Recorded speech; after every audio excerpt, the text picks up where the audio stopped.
right. Hello, everybody, and welcome to the Full ROM Brothers podcast. Hell yeah. My name is David. This is Jordan. Yep. I'm your host. He is your co-host, and we are the Full ROM Brothers. You already know.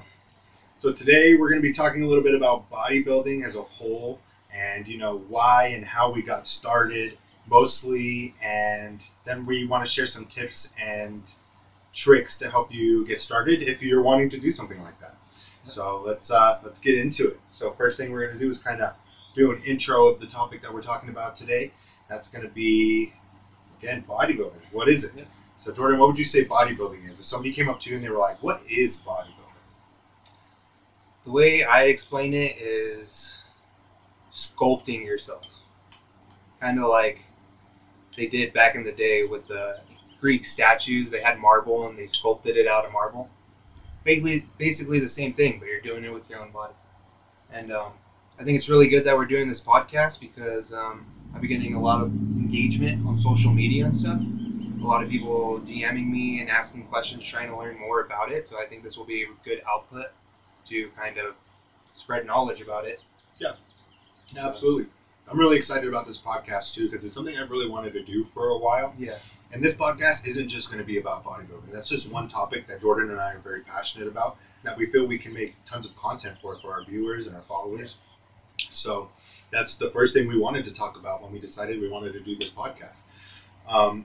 When somebody asks me what bodybuilding is, it's kind of like a broad question. It's more so like when somebody asks me, I kind of probe a little bit further and I ask them like, well, are you trying to get into bodybuilding? Do you know anything about bodybuilding? Like, have you been working out? Like, do you have goals? What's the reason for the question? Because some people, they just want to know because they're like, I've heard this word thrown out a lot. I've heard about this guy, Sam Solik. I've heard about Andrew Eubanks. I've heard about this guy called C-Bum. Like, what's a C-Bum? And like all of these things. And when it comes down to it, if somebody's telling me, oh, I'm just interested. Like, I just want to know. Like, I'm not into bodybuilding. I don't want to be a bodybuilder. I go to the gym like 3 times a week, sometimes none if I'm not feeling it. Then I'm kind of like, okay, so I can give them a broad answer of like, well, bodybuilding is, when you go to the gym and you work specifically on building your muscles to look a certain way and have a certain physique. And then they're like, oh, okay, that kind of makes sense. And then if somebody's like, oh, I want to be a bodybuilder, like I've been following Sam Solik, I've been following all of these guys, I've been following like tons of people who give me tips. And I've been watching shows, most importantly, and I think it's something that I'd be really good at. Then I kind of go a little bit deeper into saying, well, you have a general idea of what bodybuilding is, You go to the gym, you look at your physique constantly. How many macros am I eating? How many calories am I eating every day? What are my macronutrients? What is helping me grow from week to week? Like where is my weight going up and where is my weight going down? Those kinds of things, and we can kind of really get into a good conversation. But that's kind of where I would head off if somebody was to ask me what bodybuilding is. Now, how did we get started is the next thing that we kind of wanted to cover, because this isn't something that Jordan and I were just like, let's freaking do it. Like, let's hop in and let's make it happen. I mean, that's how we feel right now, like, because we go to the gym and we do what we have to do to progress. But I'll let Jordan start on this one. So how did you start bodybuilding? And I mean, that's exactly what it is. It's a progression. It's not like you just, first day, counting your macros, training to max hypertrophy, and controlling the weight, knowing exactly how many reps till failure, and all that. I mean, that comes with time when you start. And I think it was really good how you talked about when people are interested, you kind of get their idea of you're going to give them a broad answer or go into detail with it, because a lot of times people have come up to me and it was like, yo, what's this bodybuilding stuff? I tell them, well, are you counting your macros? Are you doing this? Are you doing that? And they're like, no, like, why would I be doing that, And I understand now, not everybody's trying to get into it. They just want to know. But when I do talk to those people who are trying to get into it, I'm like, are you counting your macros? And they're like, yeah, I'm counting my calories and all that. I'm like, dude, that's great, because at the end of the day, I think that's honestly where it's all at.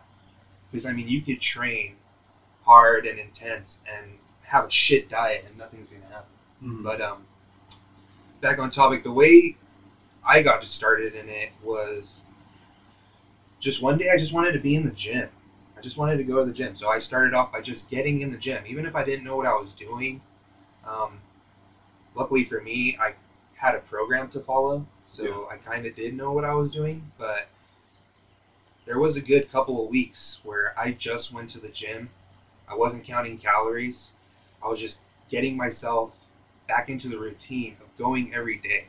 Because there's been times where I'm like, okay, I'm going to go back to the gym. I'm going to get in the gym. And I'll go for like a week, half a week, and then I'll stop going. So what it really came down to was one step at a time. I'm going to get in the gym every day. And once I started getting in the gym every day and knew, okay, I could keep doing this, I'm going to go the full 12 weeks of this program. It's time to dial in that diet. And then I was like, okay, next is the diet. How should I be eating? Started doing research online, listening to YouTube videos, Dr. Mike, Athlete X, Jeff Nippard, all those guys who do the studies, science-based lifters as they call them. And I dialed in my diet. And then once I dialed in my diet, and that's when I really started seeing the progression. And I was like, okay, this is where it's at. And then after that, I'm like, okay, let me look at my training, go back to my training, and really dial that in on top of this diet. Am I training hard enough? Am I training with intensity? Am I doing enough reps, enough weight, going heavy enough? So sorry to cut you off, are you talking about when we started bodybuilding, or are you talking about recently when you got back into bodybuilding? I'm talking about like 6 months ago is when I recently got back into it. But when we were working out, in our high school days back in the day, I would not consider that bodybuilding. That was just going to the gym. I was a fat ass kid and I was trying to lose weight. So I went to the gym with him. We were doing weight training, which has been proven multiple times to be great for weight loss. Yeah. And, we did a 12-week program for bulk. I was not counting my calories, so it wasn't really a bulk. Yeah. I was definitely in a deficit, not eating enough protein. Even though I did gain a little bit of muscle, I was mostly losing fat. And then we went into the cut, and I definitely cut the fat, and I was lean. So then we went for a little bit. That's all I did was one bulk and one cut, and then we stopped for a couple of years. And now we're getting back into it, but going hard, really learning and educating ourselves. So. Yeah, I guess to give it a little bit of background, Jordan kind of talked about, because it's very similar for me when I got started. I want to say it's been like 3.5 years now since I've been like pretty serious about my bodybuilding. And when I got reintroduced back into bodybuilding, I originally was just trying to get fit again. You know, like you said earlier, we just got back from the gym. We just had back, buys, abs, and rear delts today. So that's why I'm eating yogurt. So apologies for eating in the middle of the podcast. Got to get those macros in. Yeah. I got that window of protein synthesis I have to be in. So back to what I was saying, I just wanted to be fit again. I noticed I kind of let myself go, and not in the way that most people think. Like some people are like, oh, you let yourself go, so you must have gotten really fat. And it's like, no, I didn't really get fat. It's the opposite for him. He got really skinny. Stopped eating. I was smoking a lot of weed. I was not going to the gym at all, and I basically got down to like less than 10% body fat with like no muscle mass. Like I was skin and bones. Yeah, he was literally telling me sometimes when I got hungry, I would just smoke hella weed and then not be hungry anymore. And I'm like, that's terrible. I wasn't the smartest kid. It was when I first moved out of my parents' house. I was on my own, and I didn't know what else to do, and I was just really into weed at the time, so I was smoking a lot. But after I got married, and Caitlin, my wife, kind of helped me get more on a nutritional diet, like eating regularly, not smoking as much, and like making sure I get proper nutrition, I started a new career in financial services. And one of the people that I started in business with, her name is Briar Aranis, and she's a nutritionist. She has her own company called Fitbra. You might see it on my page from time to time. We work together sometimes. If I ever have any friends or family who are just looking to get started in understanding nutrition or anything like that, I send them her way. But she initially helped me understand macronutrients, fat, protein, carbohydrates, just the basics. How much are you eating? How many times a day are you eating? How many calories total a day are you eating? How much are you working out? How intense are you working out? So she kind of helped me give me my first meal plan to lose fat. gain muscle, because at the time I was really skinny. Like I didn't have enough muscle mass and I wanted more. So she set me up with that. Did that for a while. Really liked it. Loved meal prepping. It was the first time I'd ever done it before. This was again like 3.5 years ago. And I just kept doing it. And then finally I started realizing in the gym too, like, man, I'm getting stronger. I want to lift heavier weights. Like I'm tired of putting 25s. I'm tired of putting 10s on the bench and struggling. Like, this is ridiculous. I see guys throw 45s on, and I'm over here with 10s on each side, and I can't even hit 12. You know what I mean? So that kind of was my driving factor in, like, doing more. And then that made me remember when me and Jordan used to work out as kids and how we used to just throw weight around, didn't really care about calories, didn't care about macronutrients. We were just constantly throwing the weight, getting heavy, doing the reps, you know. And out the way. There's a certain way, yeah. Like right now, we're more science-based. We try to focus on controlling the weight, getting a good stretch and a good squeeze, you know. And another definition of bodybuilding, just to go back to that for a minute, I've heard is the difference between bodybuilding and lifting weight is bodybuilders actually feel the contraction of the muscle. They feel it stretch, and then once they feel the full stretch, they feel a full squeeze, and they pause, and they actually flex their muscles when they're at the top of a rep. And versus power lifters or just lifters in general, they're just, you see them in there, they're pumping it out. Like they're not paying attention to like feeling it all. They're going to have a pump too after their sets, but they're not focusing on feeling the pump as they're doing the sets is kind of what I've heard from other professionals. And, but yeah, I was getting into bodybuilding and I decided, you know what, I'm going to apply some of the things I'm learning in business to this bodybuilding hobby that I'm picking up right now. And one of the first things I learned in financial services was you need to surround yourself with like-minded people because your associations make you who you are, whether you like it or not.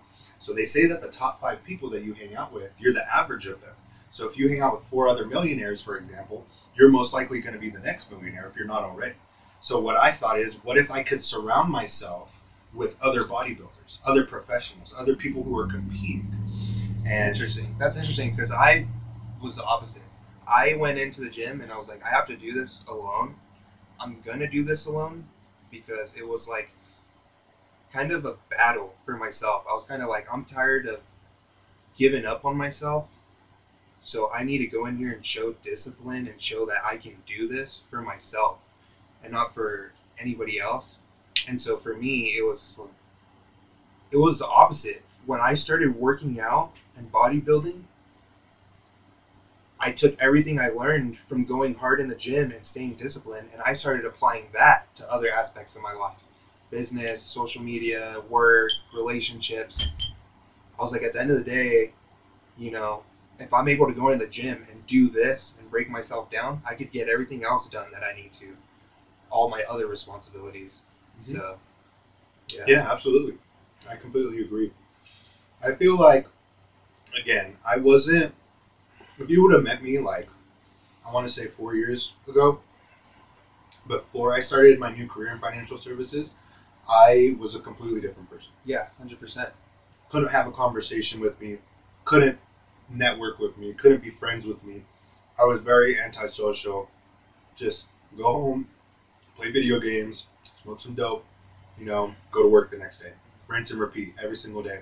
Didn't care about making friends, didn't care about growing my network, didn't care about anything outside of what I just said. And I feel like financial services led me to bodybuilding again. And it kind of showed me like, oh, you want to be your best self? You need to bodybuild then. Because think about it. When Jordan and I were bodybuilding back in the day, yeah, we didn't know exact form. Yeah, we didn't know proper nutrition. But you better believe that the discipline we had going into the gym every day and working out for 2 hours every day, following the plan every single day, definitely did something for us internally and our identity. It definitely did, because I mean, I was doing better at school. I was more confident. I was hanging out with more people, being more social, and it's the same now since I got into bodybuilding. I've been being more social, especially at the gym. I love talking to people at the gym and seeing my friends and coworkers. So It's awesome. It's a good feeling. Yeah, and when you can give that to somebody, it just feels good as well. Yeah. Because, you know, you feel how rewarding it is for yourself to be able to accomplish these things. And then you bring somebody else that you love and you care about into it, and they're able to do the same thing, and you see them winning and succeeding. It's a really good feeling. Yeah. But that's two kind of sides of it. You know, we had, when we started a while ago, when we called ourselves bodybuilders, but we had no idea what we were doing. We were just getting in the gym. We were weightlifters, is what it was called. We weren't bodybuilders. We were lifting weights every day. And now I can confidently say for myself, and I think Jordan as well, we are bodybuilders. Like we're aspiring bodybuilders. We want to have amazing physiques. We're in there controlling our repetition, slowing it down to make sure we get full contractions.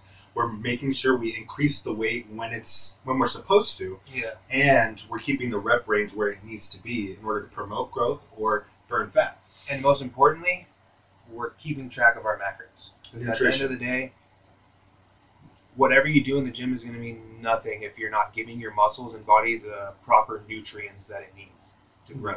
Yeah. Before we kind of move on to the next question is back to nutrients or nutrition. It's not as hard as a lot of people think it is. No. Like at first, yes, for you to properly understand, I would recommend you count your calories, make sure you know exactly how many you're eating every day, and actually look at like your macronutrients, like how much of those calories is protein, how much is fat, how much is carbohydrates. But after a while, you can kind of back off of it a little bit if you're not trying to be too serious. You'll know how much protein you're about to eat. 8 ounces of meat. 8 ounces of meat, it's going to be around 50 grams of protein. Yeah. You know? And not only that, when you start, a lot of people will like get MyFitnessPal or enter their information into a macro calculator, and they'll think, man, I have to hit these macros every day. But honestly, just start with tracking what you're eating. Just go through your regular day, what you usually eat, track it down, and you'll see, damn, I have not been eating enough calories, or I have been eating way too many calories every day, or I've been eating low protein, super high carbs and fat, which is super common for people. And then you'll understand where you're at, and then you can dial it down. Start substituting things you usually eat for something that's more macronutrient. Absolutely. And again, this is general advice. Jordan and I are in no way professionals yet. We aspire to be professionals. We'd like to get certifications, and we'd like to help people out in this realm. But at the moment, we're still learning ourselves. Yeah. And this is mostly just our point of view of how much we've learned and where we've come from and where we are now and our understanding. So you can take it how you may. Use it if you need, and if you need more help, you're more than welcome to reach out to either of us. And we have friends, we have connections. Like I said, my friend who's a nutritionist, I have friends out in Austin, Texas, who are professional bodybuilders. They have a team of bodybuilders, people who compete. They're going for gold medals, for first place, so I can definitely direct you towards them. And if you want the absolute all-knowing knowledge of the steps you need to take in terms of that. Now, I will say it's not cheap. So just be prepared for that too. Don't think I'm going to send you to this person and they're going to help you become a #1 bodybuilder for free. Like, that's just not how it works. But we can definitely give you more information, give you access to those resources. And so the next thing we kind of wanted to talk about was, why are we still doing this? You know, like, it's not easy. Like he said, you're going into the gym every single day. You're tearing down those muscles. You're pushing yourself to absolute failure sometimes. Like, you just want to crumble after a set. You come home exhausted. You have no energy to do anything. And you know you have stuff to do, like take care of the kids, laundry, clean the house, take care of the dogs, stuff like that. And it's like you're just running on empty. It's a lot. It can be a lot sometimes. And so why do we continue to do it? And I'd have to say, for me, again, it's just rewarding in a sense that it's something I've always wanted ever since I've seen bodybuilding and like bodybuilders like Arnold or Phil Heath or Sebum as a new bodybuilder, Nick Walker, Derek Lunsford, all of these successful people. I don't know, I see them and I'm like, I want to be like them. You know, I aspire to be like them. In a sense, not only that, but when I started bodybuilding, I saw how Jordan said before, it applies to all areas of your life. You know, I found myself being a better husband. I was going to say father. Don't have a kid yet. Will soon. Hopefully my bodybuilding is helping me become a better father, even though I haven't had my kid yet. But I see it helping me become a better friend, become a better person, because, you know, it's giving me discipline. It's showing me that I've committed to something and I need to follow it through. Just like I committed to my wife, Caitlin, and I need to follow that through. I need to come home. I need to do the dishes. I need to come home. I need to do the laundry. I need to sweep. I need to take care of the dogs. I have to do all of that, just like I have to get in the gym and I have to do every single set, every single rep. Yeah. You know, I have to make sure I'm eating everything I'm supposed to. I need to call my friends and check in on them because I'm a good friend and I want to make sure they're okay. I need to make sure that they have everything they need, and if there's anything I can do to help them, I'm making sure that they're good and they know that they can reach out to me at any time. Just like I need to eat what I need to eat in order to grow. So it's almost subconscious in a way, because after you start feeling better, which science has proven that you go up in the gym, you start moving weight, as soon as you get your body moving, your body releases dopamine and it feels good. It feels good to be active and moving. So a lot of people that have those mental illnesses, or they just feel so trapped inside of their head, a lot of it can be solved, or it can be really helpful if they were just to get a little more active, you know, get moving, go on a walk, go on a hike, go lift some weights, go get on the treadmill, just something, because then it gets those emotions and those hormones moving. But that's kind of how I feel about it and why I continue to do it, because it's rewarding me not only in my physical health, but in all other areas of my life. Why do you keep doing it, Jordan? Honestly, just like you said, the reward. Because at the end of the day, there's nothing more rewarding than going in the gym, getting every single rep that you had to do that day, every exercise, no matter how long it took you, no matter how much you needed to rest, no matter how much you didn't want to do it. There's nothing more rewarding than leaving the gym exhausted, saying, I did it. Because it's like a battle, and most of the days, like, you don't want to keep doing it, and yeah, it makes you better. It made me a better husband, made me be better at my work, and at the end of the day, it just made me realize, you know, your responsibilities you have to get done at the end of the day. So,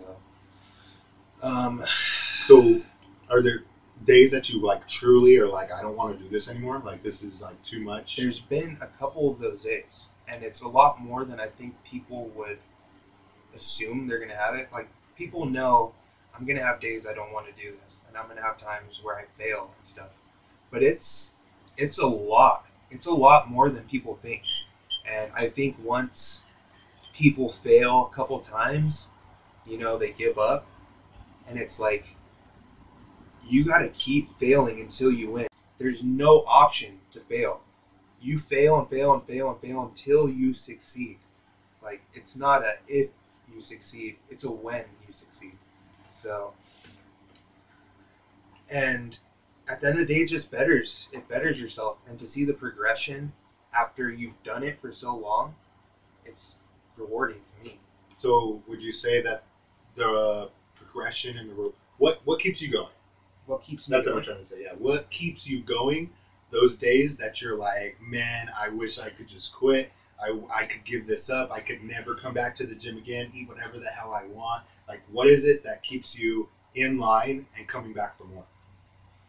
It's kind of a tough one, man, because when I am feeling like, man, I really don't want to do this, I don't think I can keep doing this, I tell myself, what?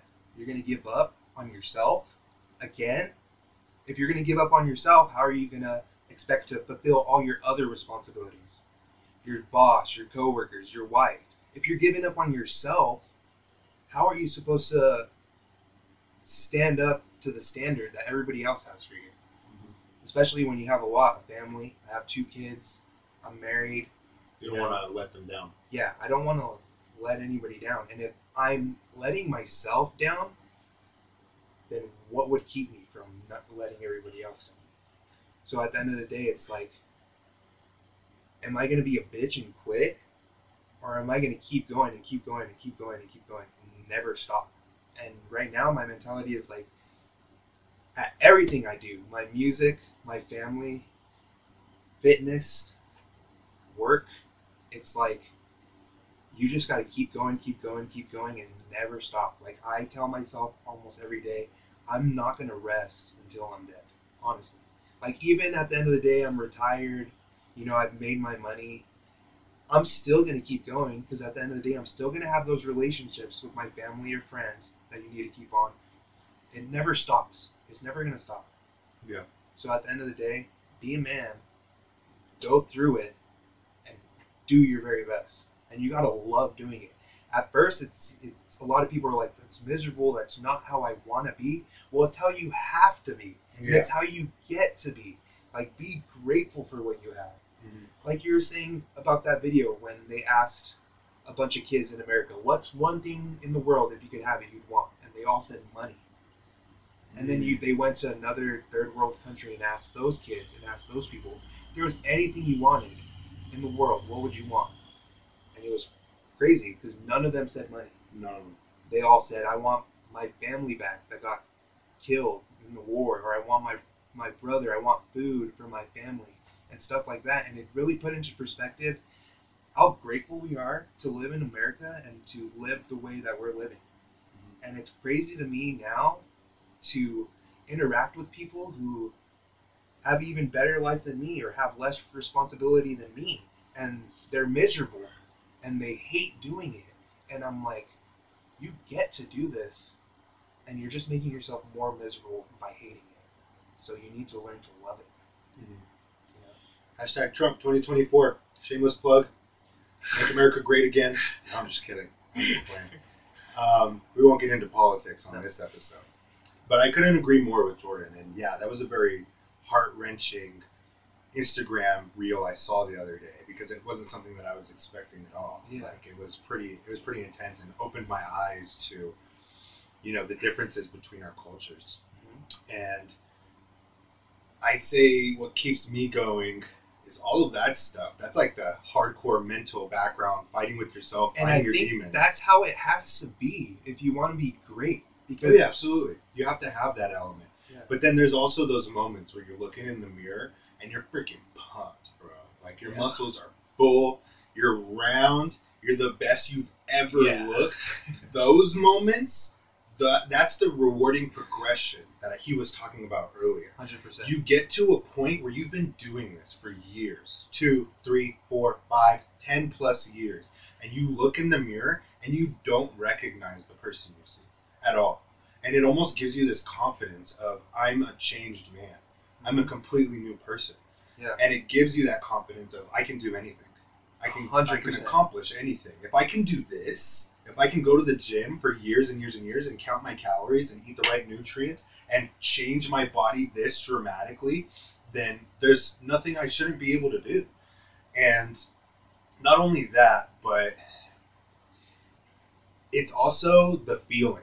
Again, just going back to, you're in the gym, you're lifting the weight, and like, again, I started to where everybody starts, 10 pounds on each side of the bench press, and you're like trying as hard as you can to get it up, and you're like, why is this so hard?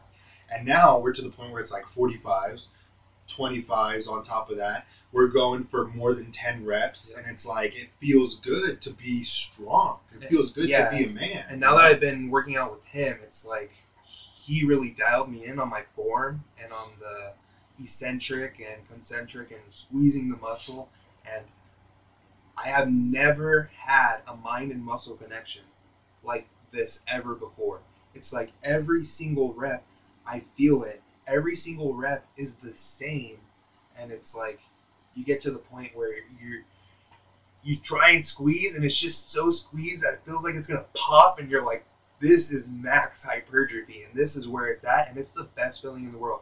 And then guess what? Right after that set where you just broke yourself down so hard and it was the hardest thing in the world maybe, boom, you hit the side chest in the mirror, you hit the double bi in the mirror, and you're like, wow, what is going on right now? I'm huge. And then and that's not to say, like, we're not bragging at all. Not in any sense. Like, Jordan and I still consider ourselves very early stages of bodybuilding. Yeah, I've been doing it for a couple years. Yeah, he's been doing it for about half a year, and he plans to do it more. But like, in no way are we saying like, oh, we're huge, we lift super heavy weights, we're super strong. We're just saying these are the feelings we have when we're in the gym, when we're training intensely. At the end of the day, that's a whole nother problem with bodybuilding, because I get home to show my wife the poses I was hitting at the gym, and I'm like, where did it go? Where's my pump? Like, it's gone. And now I truly understand chasing the pump, because I mean, every time I'm in the gym, I'm like, dude, where did this muscle come from? I'm really progressing.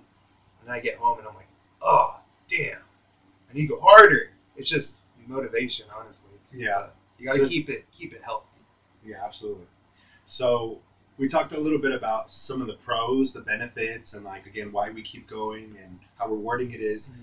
Let's talk about a little bit of the cons, because it's not all sunshine and rainbows, you know? Like, sometimes bodybuilding is tough and it affects other areas of your life negatively, you know? So it's kind of a trade-off, you know? You can't just have something that's always going to give you reward.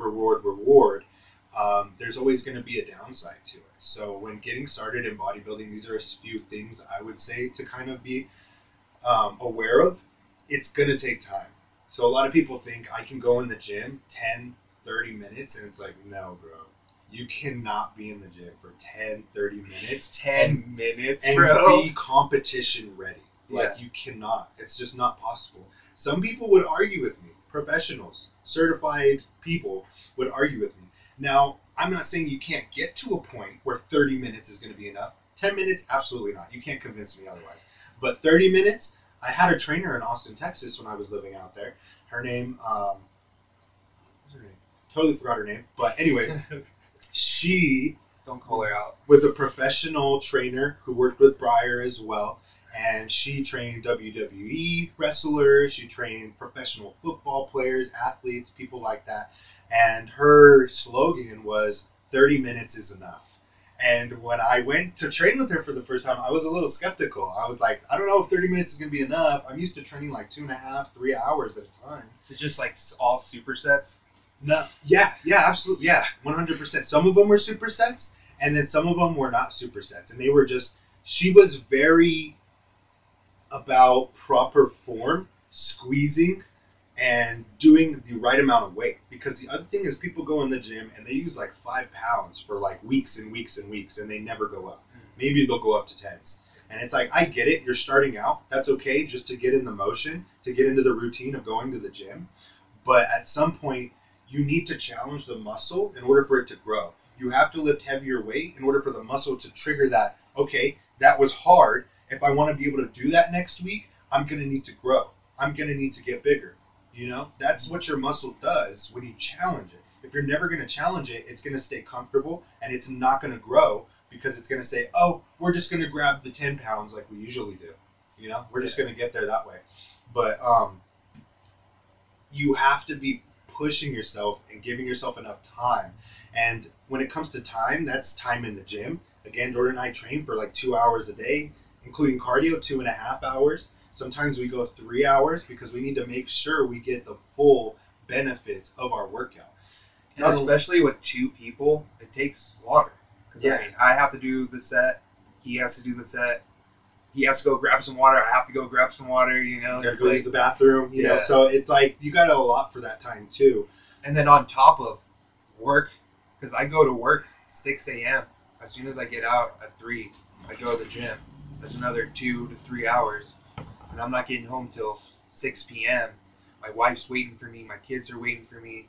But at the end of the day, you still got to take care of your responsibilities. But that's another con is, you know, you got to sacrifice some time. And it might be harder to keep up on some relationships. Doesn't mean you shouldn't. You should always do your best, especially if you're married. I mean, you need to be there for your wife and family. Yeah. It's just a matter of sitting down with them and explaining to them, listen, this is my goals.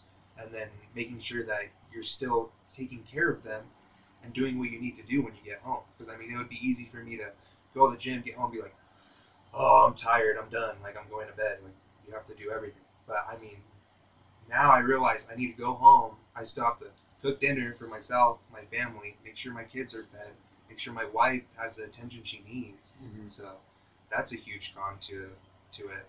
And that might mean sacrificing other things. Like I mentioned before, I used to play a lot of video games, hours and hours and hours a day.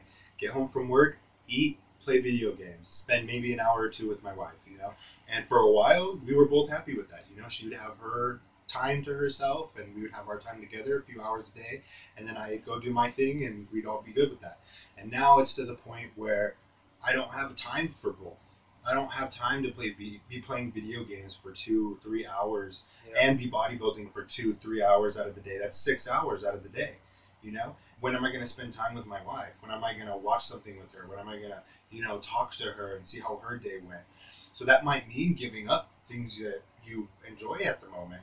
Like, again, we used to snowboard a lot. Yeah. A lot. Like, I went twice a week for entire days. Like 100 days a season and stuff. Literally, because I love snowboarding so much. And that's not to say snowboarding's bad. That's just to say that we are sacrificing other things we enjoy, other hobbies, in order to pursue this new hobby or this new found passion for bodybuilding. So we're going to continue to do that, and again, it's going to take some sacrifice. So I'm super grateful for my wife for understanding and knowing that this is a prime time in our lives to build a foundation, build business, build our lives for our kids and for each other. And I'm so lucky that we have good communication, because I sit down and talk to her and explain things to her, and she gets it right away. And even if she doesn't get it right away, we just keep having conversation about it, and then she starts to understand, which is really good. Yeah. But another thing that I realize a lot of people have trouble giving up. A lot of people have messaged me, do I need to stop drinking? Do I need to stop partying? Do I need to stop going out and having all these beers and shots and smoking weed and shit? And I'm like, at the end of the day, you can do those things in moderation. I totally believe that. But at the end of the day, are you really going to go to the bar and have one beer with your friends and hang out? No. You're going to end up, beer, and a shot maybe. Oh, fuck it, I'm buzzed. Next thing you know, you're taking them down like an alcoholic. So they had these drinks in Austin on 6th Street called Adios.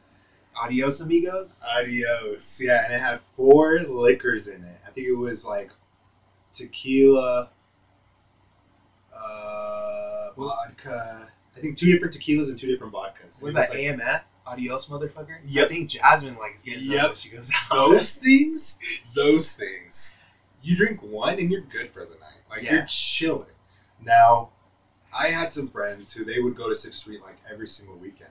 And personally, I couldn't do that. I just can't. I'm not that type of person. I can't be going out every single weekend, even if I wasn't a bodybuilder.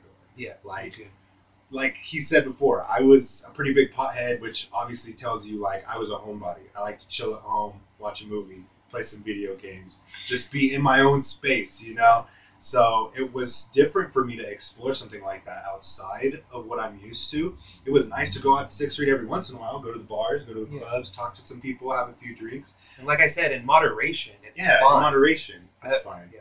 But a lot of people can't control themselves. Yeah, they just can't. And so when it comes to that situation, I would 100% say yes. Yeah. You're going to need to stop. You're going to need to have that willpower, because if you can't do that, if that alone, if you can't keep yourself from doing that, how are you going to keep yourself going to the gym? How are you going to keep yourself from binge eating?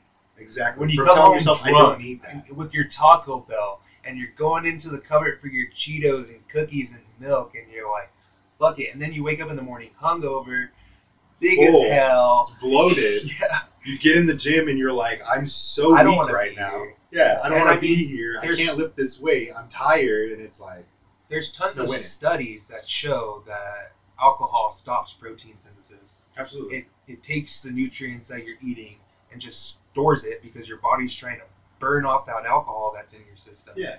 So people wonder, man, I don't eat a lot of calories every day, but you're drinking 6-pack of beer at night, you're drinking hella shots of whiskey, your body's not going to be using the nutrients you ate through the day, even if it was a little bit. It's going to be burning that alcohol. Yeah. And you're just going to be storing everything you eat, even if you're in a calorie deficit. That whiskey and beer is going to put you in a calorie surplus. Yeah. I was watching a podcast with some sort of scientist, bodybuilder person, and I remember she was saying that they ran studies, and it was something like, the minute you have alcohol and you take that into your system, everything you ate 24 hours prior to that does not matter. Anything you eat 24 hours after that does not matter. It's all down the drain. You don't get any nutrients from it. It goes straight through your system, because now your body has to allocate all of its energy to processing this poison you just put in your body. And I'm not. Legit? I mean, That I'm legit not. study? I'm not. I wouldn't be surprised if it was legit, Yeah. but it opened my eyes to understanding. Now, every time I drink, the first thing, or every time I'm thinking about deciding like if I'm gonna have a drink or not, the first thing I think is, what did I eat these last 24 hours? Do I need it? Did I go to the gym? Do I need those nutrients right now? Am I going to the gym tomorrow? What am I going to eat the next 24 hours? Wait, like, bro. am I screwed? You know, and that kind of also keeps me from making those bad decisions. So too. would that mean I could like take down a whole chocolate cake, 4,000 And calories, it doesn't matter, and then take a couple of shots, and I'm like, I'm good. it's canceled. It's canceled out. We're done. So it's when it comes to nutrients. So it's like those calories are now stored fat.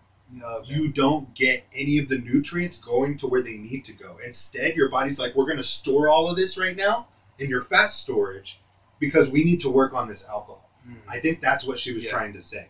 So And I don't think go out there and eat studies- a whole cake and think if I take a couple shots, it'll be fine. That's what David said. That's not how it works. I think the studies I saw explain the same thing. It's basically like once you put that alcohol poison in your body, all your energy is being focused on burning that out of your system. So then all your extra nutrients from food, which is actually going to benefit your muscles, is going to be stored Yeah. and used to burn up that alcohol. Yeah, that makes sense. So again, it's just not a good idea. It's not a good idea. As for weed, there is a lot of back and forth about whether that's beneficial or not. Some people say like, yeah, it can help you when you're trying to bulk and you're trying to eat a lot. Other people say it's not good because, again, can you control yourself when you're under the influence of a substance? And that's what it comes down to, because I mean, I had a problem with this, and I realized this is why I had to stop smoking weed. Is because I would do really good with my macros, I'll go to the gym intense, have a perfect day, and then I'll smoke some weed towards the end of the night or when I'm done working out, and then the munchies will just hit, and I'll be like, okay, I'm gonna snack on something, and the next thing you know, I'm just eating whatever because I'm high, and I'm like, it tastes so good, and I realize, okay, this is not, I cannot control my appetite when I'm high. And then another thing is, I would get high, and then I'd be like, oh, I don't need to go to the gym. I'm chilling. I could take a rest day. Rest is the most important thing. And I'm just like, no, I'm obviously not thinking straight. So that was another reason why I was like, yeah, gotta cut the weed. And that might be the same for you. It all depends on how well can you control yourself when you're on these substances. How much of this do you partake in? It's all things to think about when you're trying to decide if it's something you need to quit. Yeah. Get healthy. Yeah, I couldn't agree more.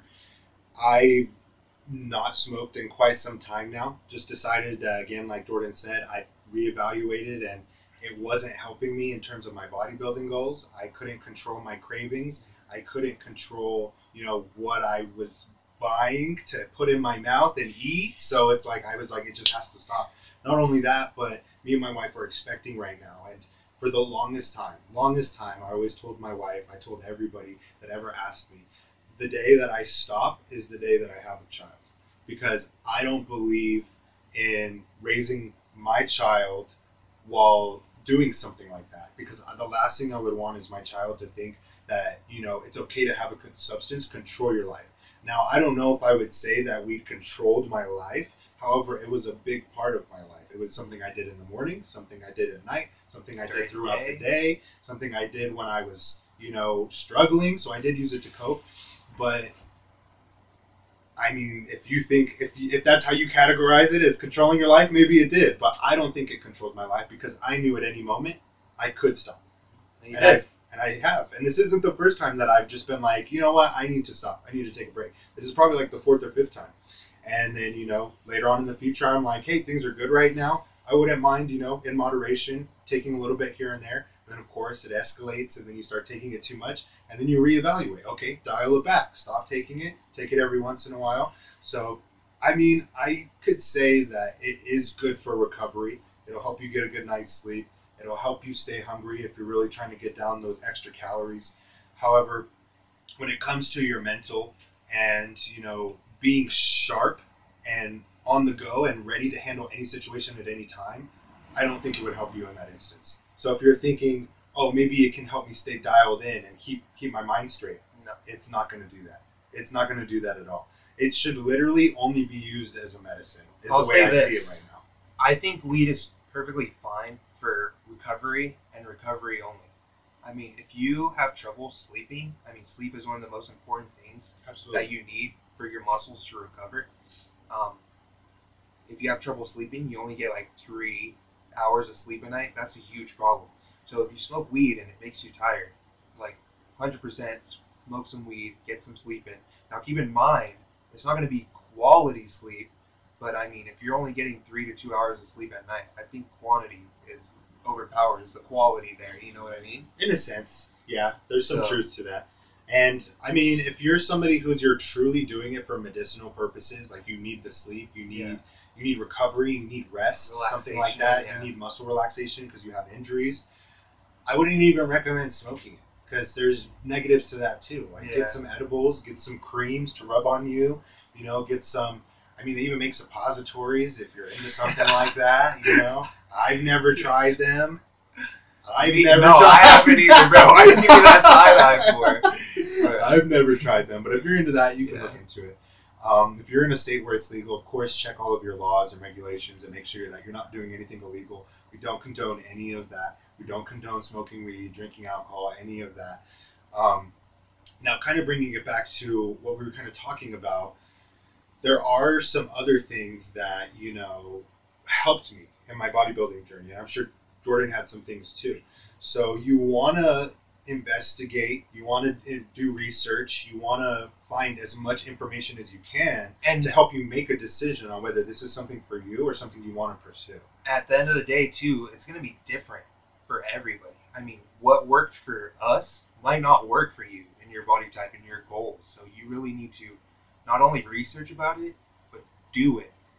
Try different things when you're first getting started because, yeah, everybody's body's different. Everybody's going to react differently, and you need to find what works for you, what feels good. You know, there's a lot of tweaks you can make to your training, whether it be, you know, grip, using straps, using accessories and stuff like that. Yeah, absolutely. And that's not to say like try a program for like a couple of days and then switch it up. Like, or Weeks. don't be like, I'm going to cut this week and the next week I'm going to bulk. Like, that's not going to do anything for you. You need time. Again, time is your friend when it comes to bodybuilding. Decide what you want first. Do you want to lose body fat right now and get more lean and you're okay with not putting on too much muscle right now? Or are you just like, I need as much muscle as possible. I'm okay with a little extra body fat right now. Because you're I'm going to okay. get fat. It's going to happen, trying bro. to Like, grow. it's just so hard for your body to not store fat. I mean, you really have to have things like on point for it to not store body fat, which it's not impossible, but it's going to be a very lot hard. slower. It's going to be slower if you're trying to not put on so much body fat, Yeah, and you're not going to see the progression as fast as you want to. yeah. But once you've decided, burn body fat, build mass, then you can kind of say, okay, I'm going to give myself 3 to 6 months. And don't say, oh, I'm going to put on 50 pounds of muscle mass in the next 3 to 6 months. You know, like, not realistic. Again, do your research. They say that about a pound of muscle about every, Month? I want to say, yeah. 2 months? I want I would to say like half a pound of muscle is like a month. every Is 2 really weeks. good. Yeah, every think 2 so? weeks, about half a pound. Half a pound of muscle is like a good calculation. Of course, that's like you're on point, eating the exact same thing every day or exact same nutrient-dense foods every day. You're hitting the same amount of workouts every single day. You're resting the same amount of days every single week. It's like, and you're not skipping a beat. Yeah. Now, as humans, we know that things happen, especially when you're first starting out in bodybuilding and you haven't even decided whether this is something you really want to commit to. So that's where you got to leave some room for, you know, error. I would say a good goal is maybe like, again, a pound, half a pound to every month. And just don't even worry about muscle mass. You want to be looking at weight. So what I do is I tell myself I want to be this weight by this day. Yep. And then I bulk and bulk and bulk and bulk. And if it takes me 6 months, it takes me 6 months. I hit that weight. You know? It's like when I started. When I first got back into my bodybuilding journey, I was like, okay, Sam Solik, I'm going to bulk. I'm trying to get huge. So I weighed 235 when I started. My goal was 250. I wanted to get up to 250, and I was on a 12-week program. So I think by like week 10, I hit 250, and then by week 12, I was like 255, and that's when I looked in the mirror and was like, God damn, I got fat. I was like, I am huge. I was like, but my muscle was popping. I was, strong. So I was like, okay, now that I did that, next phase, cut. And when I started cutting, I was still eating a bunch of carbs because I was scared that I was going to lose my muscle. And so I thought, I got to keep the carbs high. And yeah, I started losing, fat a little bit. I lost like 10, 17 pounds in the first 2 weeks, and all of water weight pretty much because I was in a calorie deficit. But I was still eating carbs, so I still had glycogen and a lot of water in my muscles, so I was pumped. Mm-hmm. And then this fool came and moved back to Reno, and I saw how lean he was, made me feel even fatter. And he was like, dude, you really want to drop the pounds? Like, cut the carbs and go on a real cut. And I was like, shit. So then I finally listened to him. And I wanted him to know what it feels like to be in a prep when you're like right there getting ready to hop on stage and you need to lose more weight. Yeah. Like, your coach is going to tell you, get rid of the carbs. Get rid of them. Like, they're not doing anything for you right now. You're trying to get as lean and nasty as possible. And he explained it to me. I mean, yeah, you're going to deplete yourself of your glycogen and water stores for your muscles. But, I mean, you'll carb up like that, and you'll be just as pumped, and your muscles will be just as big as they were. But you'll be leaner, and you'll actually see the size of your muscle and where you're at. And, I mean, right on the money. It's exactly what happened. Right on the money. It's exactly what happened. 255, still eating high carbs, dropped down to like back to 235. Had to cut the carbs in half for a little while. I went like 3 weeks, no cheat meal with no carbs on some days, very minimal, less than 20 grams. And I mean, I dropped down to 214. I mean, I would say that's a pretty successful cut. Oh yeah, absolutely. Absolutely. And then not only that, but like he started eating carbs again, and like 2 weeks later, he's like, his muscles are just as full as like when he cut, and he lost all of that fat. So it's like it was very successful. Yeah. So now I'm going to be going through a little mini cut, and then after that, we're going to kind of reevaluate around June and see if maybe we want to cut some more, or if maybe we want to start a bulk early. But summertime is coming, and we all like to look good around summertime. We go out to the lake, we go out to the, camping and stuff. We want to be able to take our shirts off and not be self-conscious and stuff like that. So who knows? We might stay a little bit lean this summer and kind of just relax where we're at and keep the gains that we have and try to not put any more fat on. And then maybe when winter time comes, we bulk it up and we eat good and we have the holidays. And that's the way to do it. I mean, 100%, I am bulking during the winter and during the holidays. I'm trying to get lean and shredded. I'm okay with that. It's just, I might want to start earlier. Like the last serious bulk I did was 6 months. Like I did it for half a year. And yeah, I put on a lot of weight. Like I think I was 250 at the end of it. Nice. And I looked in the mirror and I was like, just like him, I was like, damn, I am fat. Like I got some fat on me, dog. But as soon as I went on my cut and I brought it down, it just put things into perspective. You have to be willing to put on that excess weight in order to have your muscles grow, in order for you to, progress at the speed you would like. So that's the other tip I would say. Once you've decided fat burning or muscle building, how fast do you want that? Because you can, if you want muscle mass as fast as possible, okay, eat 6,000 calories a day and you're good. And that's could be another con to bodybuilding, is the bulk and the calories and the amount of food you have to eat. There was some nights where I'm like, I have 1,200 calories, 120 grams of protein to eat. Like, how am I going to do this, But, I mean, and it hurts the wallet, too. Absolutely. You're going to the grocery store getting $200, $250 worth of groceries, and it's gone in a week. Yeah. And you're like, oh my gosh, bro. Well, Caitlin and I were ordering from Flex Pro Meals. That's a nutrition company that makes food and sends it to you already made. Yeah. Just for us two, it was like $400 every 2 weeks. That's 2 weeks. Up. And I was bulking. So I was eating 5-6 times a day, 8 ounces of meat, and I had to cut the vegetables because I couldn't afford them. So I was just eating protein and carbs, and that was it. No vegetables, which you can get away with that. However, in terms of digestion, I always felt so much better when I ate my vegetables. So much better. The food processed better, went through better. I feel like I absorbed more of the protein and more of the carbohydrates when I had vegetables. So it's not something I recommend. However, it is possible to get by without. At the end of the day, the fruits, the vegetables, the whole foods of carbs are going to be most beneficial for muscle growth and to your body. But I mean, those fast digesting carbs and those, processed carbs and cereals, I think on a bulk, or when you really need to get high calories down, will be just as beneficial. I mean, if you get out of your workout and for your post-workout meal have some cereal with milk, I mean, that carbs are going to go straight to your muscles, and you're going to burn that sugar up because, I mean, you just worked out and stuff. But, absolutely. So, when you're on a cut and when you're getting stage ready, you 100%, if you're going to have carbs, has to be vegetables. Yeah. Not even way you fruit. can have it. Fruit is Just going to be vegetables. too much sugar. And just vegetables. Just vegetables, and even then, you want to be monitoring how many vegetables you're having. Like, you don't want to be like, I'm so ravenous and hungry, I'm going to eat like 4 cups of vegetables right now. It's like, no, don't do that. Because, I mean, the carbs are going to add up. Like, I mean, there are some instances in diets where people are like, yeah, eat as much fruit as you want, eat as much vegetables as you want, because that's basically super low calorie, won't even count and stuff. But, I mean, it adds up.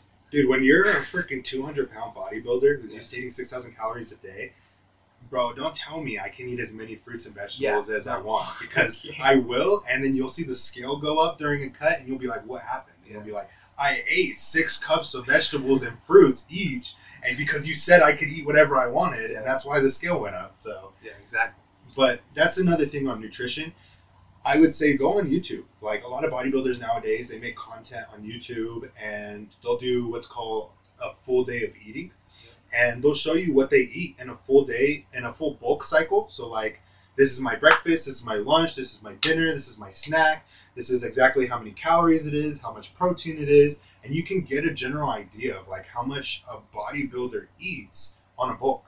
And the same for a cut. They'll make full day of eating on a cut, too.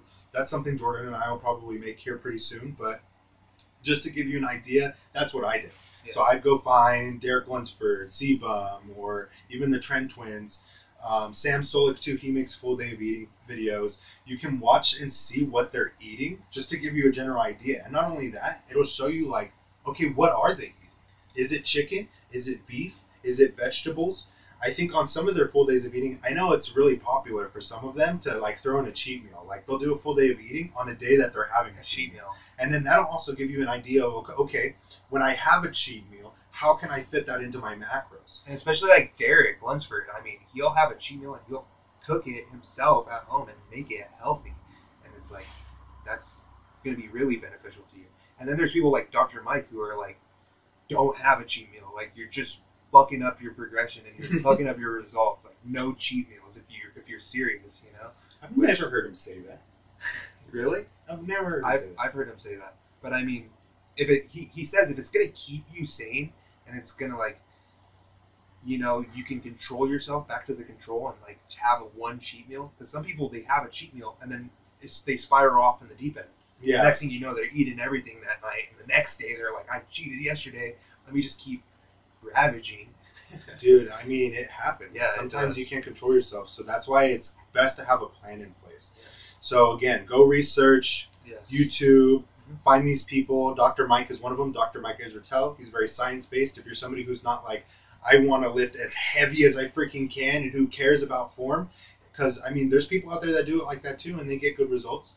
But if you're somebody who's more scientist-based, I guess, or you're more logistics and you want to know the science behind everything, definitely follow him. Athlete X is very good if you're an athlete and you want to be a bodybuilder, because he's all about being on your feet, being athletic, not losing your mobility, and being able to stay active in all areas of your life, even when you're bodybuilding.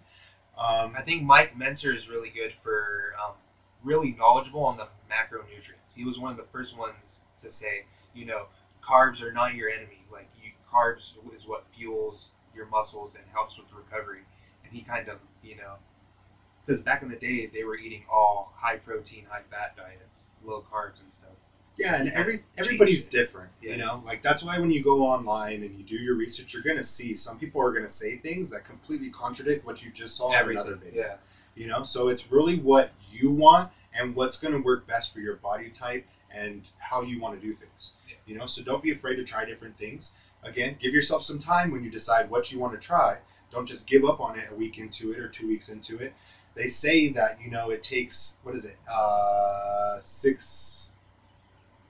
I don't know. What to build habits? Yeah, it takes time to build a habit, and then it takes more time to build a lifestyle, and then it takes more time to like really be committed to something. For it to like pay this, off. Yeah, too. for you to see rewards and progression. Is basically what I'm trying to say.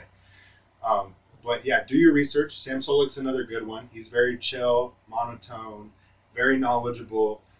I mean, he doesn't know everything, so I'll just throw that out there. But he's a good person to listen to if you know nothing and you just want to understand a little bit more. And he'll get you into that mindset of like how you need to be if you want to do this journey. So. Yeah, absolutely. And then there's the Trend Twins. Again, if you're trying to be like juiced up bodybuilder, do whatever it takes, lift as heavy as you freaking can, you can watch them too.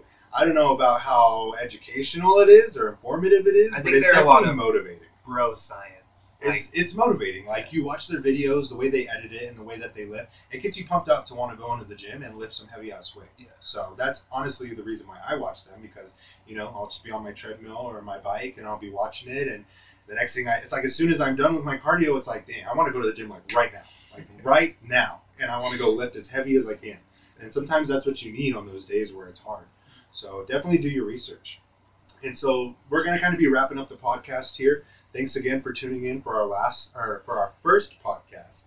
Hopefully not the last. Yeah, definitely not the last. We're going to be doing more audience engagement in the upcoming ones. So we're going to be posting polls and questions and areas for you guys to be able to ask your own questions to us, and we can answer them. I was thinking about doing a full day of eating myself. I've been Yeah. making some reels on Instagram of us training, me training, my physique updates, and I think the next is going to be full day of eating and what I eat. Yeah, if you need some video equipment, just let me know. You can use it. Thanks, man. But yeah, we're going to be making all kinds of content here. This is just going to be one form. If you guys do want to engage with us, share your comments, your feedback, or be a part of the podcast even, if you're interested in being a guest, feel free to reach out to us. You can find me at David Bryan CEO. That's my handle. You can find me on Instagram, X, Threads, YouTube. I think I'm just David Bryan Escarcega on YouTube, or David Escarcega. Try one of those ones. This is going to be on my YouTube, so you'll probably know where to find me. And then we're going to be building an Instagram page for our podcast as well, and our brand, Full ROM Brothers. So you should be able to search Full ROM Brothers on all platforms and find us there. You can find me. Where they can find you. You can find me on Instagram right now at Jordan James _Jordan.James _ my link's in there for my link tree to all my other stuff. I do all kinds of stuff: music, fitness, snowboarding. Yeah, I like social media. I like to be social. So yeah. So if you guys want to engage with us, you can do that there. Just a few key takeaways and practical tips for you. Another big thing is download an app, bro. Just download one of those. The one we used was called Body Space. It's a free app. You go on there, tons of workouts. There's tons of places online too that you can find meal plans, just generic meal plans that you can give a try. If you want more personalized, I guess, plans, meal plans or workout plans, then definitely reach out to a professional. I know some people, Jordan knows of some people, so you can reach out to us as well, and we can connect you to those people. I have people who are affordable, very, very cheap. I have people who are very expensive, who will definitely get you results. So it's whatever you're looking for. You can reach out to us, and we can try to help in any way possible. Yeah, please reach out. I love talking to people. I mean, I'll give you my knowledge and everything that I know for absolutely free, just because I love talking to you guys.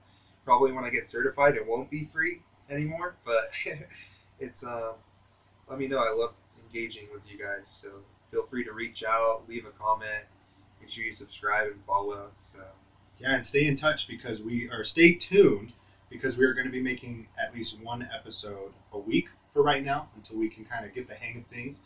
And then who knows, maybe we'll start making episodes twice a week, 3 times a week, every single day. We'll see what happens. But if you love this, definitely give it a thumbs up, comment, share it with a friend. Let us get into that algorithm so we can get more content out to you guys. And stay tuned for the next one. I'm David. I'm Jordan. And we are the 4 ROM Brothers. And we'll catch you next time.